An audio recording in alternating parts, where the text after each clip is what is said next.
నేను సొరకాయ కూర చేసి చూపిస్తున్నా. సొరకాయ కూరకు కావాల్సిన పదార్థాలు ఆల్రెడీ నూనె పోసి ఆనియన్స్ వేసిన, ఇదైతే కామన్ కదా. కానీ పచ్చిమిరపకాయలు ఒక 5-6, ఒక చిన్న సొరకాయకు ఒక 5-6 పచ్చిమిరపకాయలు సన్నగా తరిగేయాలి. తర్వాత కరివేపాకు, కొత్తిమీర, పుదీనా. ఇప్పుడు ఉల్లిగడ్డ మంచిగా వేగనిద్దాం.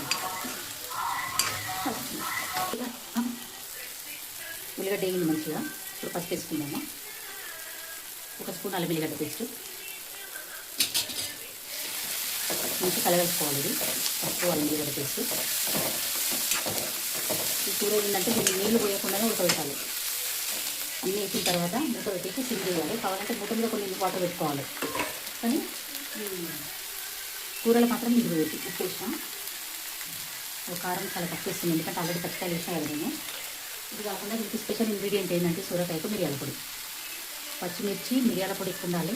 ఎర్రకారం ఏదో శాస్త్రం తీయాలి అట్లా కలర్ గురించి. ఇవన్నీ వేసుకొని మంచిగా కలుపుకోవాలి.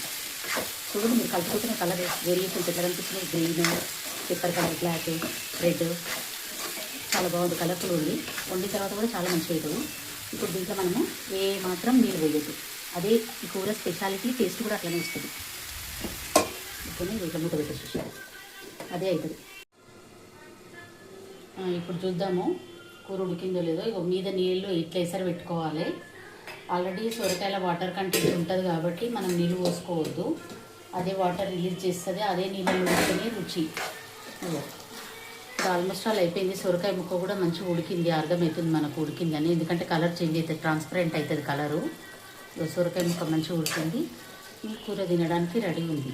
సో ఓకేనా ఫ్రెండ్స్, ఇది సొరకాయ మిరియాలు పచ్చిమిర్చి కూర. మీరు అందరూ కూడా ట్రై చేయండి. నచ్చితే లైక్ చేయండి, షేర్ చేయండి, సబ్స్క్రైబ్ చేయండి. బాయ్.